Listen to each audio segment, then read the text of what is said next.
Screen time. It's a controversial topic, and that's what we're going to talk about today. Now, it's been debated by teachers and pediatricians and parents alike.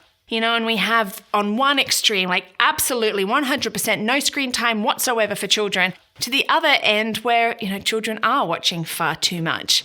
Well, what's going on with screen time? Is it okay? Well, I want to cut through some of that muck and be looking at it and going, how can we make it positive and how can we make it work to our advantage?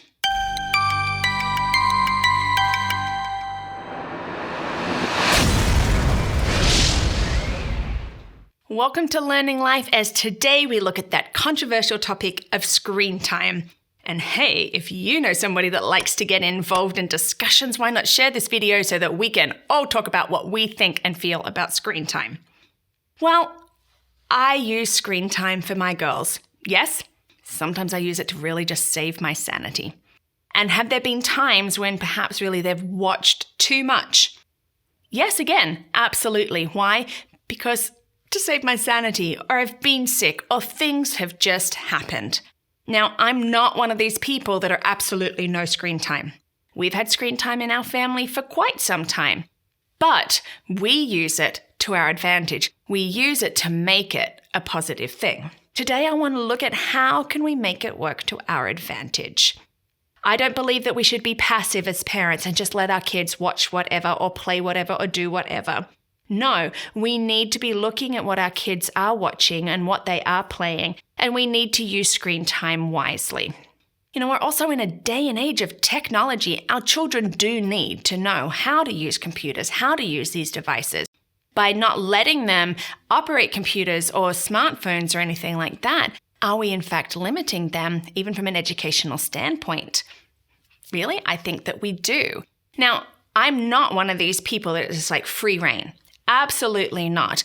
I do believe in boundaries and I do believe in limits for screen time. And we've set those up in our family so that we are protecting our girls at the same time still giving them a technology experience. So what do we do in our house? Well, the first thing is YouTube. You cannot watch YouTube unless Mummy and Papa are around to see what it is that you are watching. They have little devices, handies as we call them, that have games on there, and we've been able to disable YouTube, which is fantastic. As a treat, they can watch it on the big TV from now and then, but as always, Mummy and Papa get veto rights on what they are watching because, quite frankly, there is some questionable even children's programming there on YouTube, and we just don't want them watching that stuff. We see it in their behaviors and their attitudes when they do. We also don't have cable TV. We just use streaming services, and this is great because as the parents, we can set up their profile and limit what they are watching. And I love with some of them, we can go, oh, we don't like that show. Whoops, they're not going to be able to see that it's even available because there are shows I don't want my girls to watch. On their little handies, we've actually put a lot of games that require interaction or thinking or questioning. To me, as a teacher, it's very important to have something that is engaging their brains. And so we like them to be able to do that. And they currently love just even looking for new games to say, oh, Mummy, could we try this? Absolutely. And the last thing really is when time is up, it's up. And complaining means, well, you might lose the right to screen time later. They don't really enjoy that one. And we have had some spectacular meltdowns about giving up screen time. But in looking at that, and I've had people say to me and friends be like, my child, like at the end, like they just, this tantrum. And I find myself maybe just giving in and letting them have more screen time. Again, I have been a little bit guilty of that. And so what I want to do is just share a little tool that I've come across that we use that actually helps to stop these tantrums when it's time to say TV's up or, off your iPads or whatever it is. See, so often our children are engrossed in what they are watching. They are in a way hyper-focusing. And if you just come and turn off the TV, even if you said, okay, that's it, TV's off, and turn it off, it's a very jarring experience for them. And that's usually when all the emotions come out. That definitely happens with our girls. What really works is to first of all, just like sit down next to them and just start asking questions. Oh, what are you watching? What's happening? And in that, you're actually earning their attention back to you. They're no longer engrossed in what they were doing, and they can start answering these questions. They're engaging, and this is extremely helpful. Then you can say, you know what? Time's up. Now, with our girls, we give them a choice. We like choices. I mean, no matter what, time is up. We're not letting them choose if they have extra time or not. We'll say, do you want 3 minutes or 5? Or is it 2 minutes or 3 minutes? And whatever they pick, we need to stick to. And so they might say, 3 minutes. It's funny how sometimes they choose the smaller amount and they don't realize. At the end of that time, you say, great. And then we come in and we actually count down. We'll say, okay, time is up. It is now time to sag choose some fence, say goodbye to the TV, or sag choose some handies, say goodbye to the handies.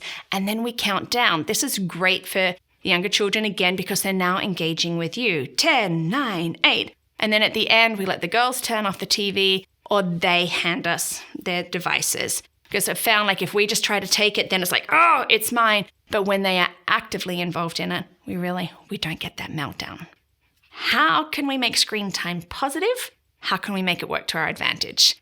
This is where the teacher in me comes out. Now, let me say, it does not need to be educational all the time. Our children do need downtime. They just need time where it is just being passive, just sitting back and just sort of watching. I mean, we need it as adults. So if we need it, they also need it. But let's pick games and apps that do require thinking or doing something in there. It's interactive. It's enabling their brain to engage. And so they're actually doing something. They're not just being passive all the time. Just like we can't be passive parents and say, oh yeah, go ahead and do whatever, watch whatever. We can't allow that to happen. For our older kids, why not find these programs that enable them to learn how to code or to build websites or to do photo editing? We can use our technology and our screen time to be doing something that is fun like that. Do they want to learn something new? Like maybe how to knit? Why not go onto YouTube and find out how you can do that? There's some great tools, in those little videos that you watch. YouTube can be an excellent thing. And again, ask questions, like set research, tell them to go find out something. Our girls love to know what sounds animals make or what sounds instruments make. And so they'll ask Google that and have a great time. And we do that as a family and it's fun. Okay, Google, what sound does a bear make? Or they do love to ask, what does a fox say? Just so that they can get the song. So we can make it positive. But remember, don't be passive yourself. You do need to know what your kids are watching and what they're playing. And you can also do interactive books or just even reading on the Kindle app. Again, we are engaging, we are reading, but if we're also just reading for fun, this is good. There are apps and games that I do like, and on the blog post, I will list them, but I'm a big word game person. I love word games, so things like word searches, puzzles, crosswords, all of those sorts of things. Memory match, my girls love to play like memory, just there on the handy. We can play it on the phone, yes, but we can also play it on the device.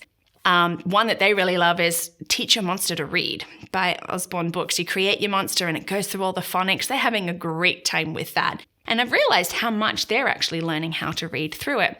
There's PBS Kids, there's Khan Academy Kids. There's so many great programs out there that we can make screen time effective. We can make it work for us as a family. Our kids are getting screen time and you're being the fantastic parents that they think you are because they get screen time. So is screen time the evil thing that some people think it is? No, I don't think so. I think it really can be a good thing when we have boundaries in place, when we have limits to the amount of time in place. We need to use technology. Our children are growing up in a technological age and they need to know how to do it. So I think if we're cutting out screen time, we're cutting out something that they actually really need. It's a tool that they need. Let's use screen time to our advantage. If you find these videos helpful, maybe you could help me out and become one of our patrons and join us on Patreon so that we can keep bringing you helpful information. Thank you so much for watching today.